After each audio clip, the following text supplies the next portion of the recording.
reminds me of the work of Dr. BJ Fogg with Tiny Habits, James Clear with Atomic Habits. These are micro commitments. These are micro ask. And I think a lot of times when having assessed onboarding sequences, like the traditional 222, for example, Yeah.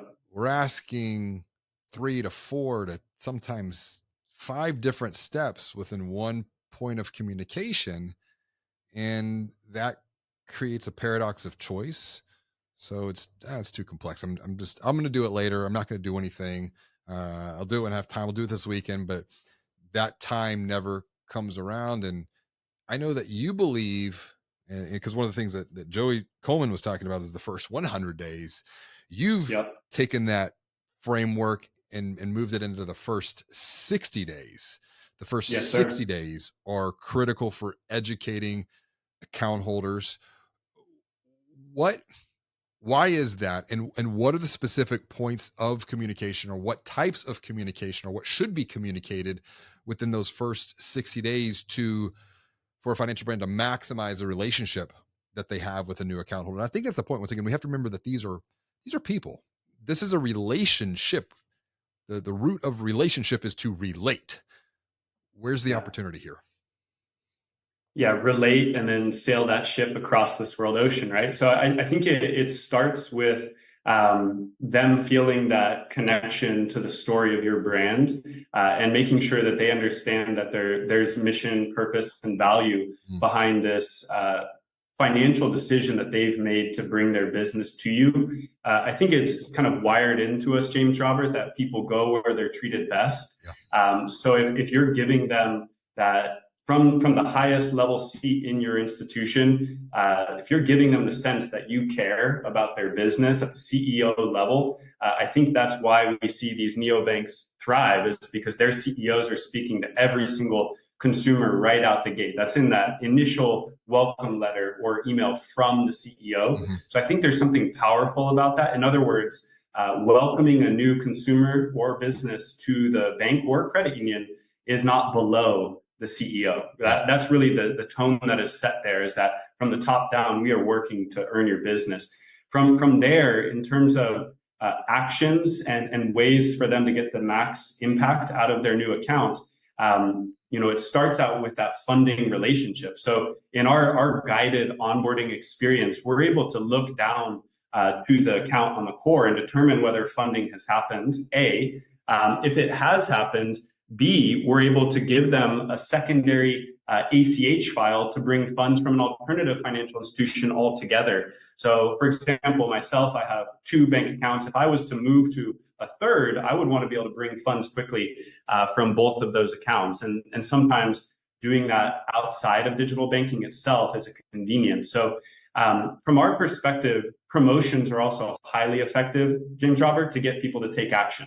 And when you look at the types of actions you're trying to get folks to take and the commensurate promotion you may be willing to pay for them to take those actions, I think every organization has to ask themselves. In other words, if Chase or Chime are saying, we'll give you this bounty, $200 or $250, if you open this account and you have direct deposit over X $100 per month, why wouldn't I be willing to pay that amount for the same behavior of one of my new customers or members? And so promotional activity, whether it's promoting them to switch their direct deposit, promoting them to refer on their friends, promoting them to join into any type of kind of macro bank or credit union promotion that's running, we see those as very enticing, because usually there's not too much painstaking effort on their part, but there's the upside of that reward. And so from our part, you really have to do a good job of communicating your values, your mission, your purpose from the top down.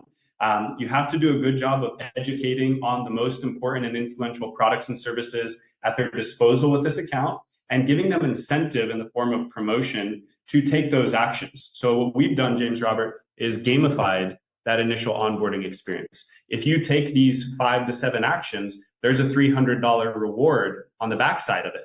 If they don't take them through the email link that we send, we're going to remind them to finish them in their first impression in online banking. So they're logging into the mobile app and it says you've taken 2 out of 5 actions. If you finish these last 3, we're going to put $300 in your account today. So from our perspective, top down focus on the consumer, that the CEO is not below serving you and earning your business, and then a wealth of education around the products and services at your disposal and how to take action there, and some of the incentive if you do. And then if there's any other types of promos that are going on, making sure that those are a part of the early communication. This reminds me of something we experienced, my goodness, probably a decade ago, and we still have the sequence and the workflow. It was between 2013, 2014, and they're no longer around, but they were one of the brands that started all of this. It was Simple, that was acquired by BBVA. And Simple's sequence, it starts off with an email from Josh, and it was the thank you. And they actually had a couple of different sequences that we were monitoring. One was on the abandoned app, so pre-conversion. They start the apps, they don't complete it.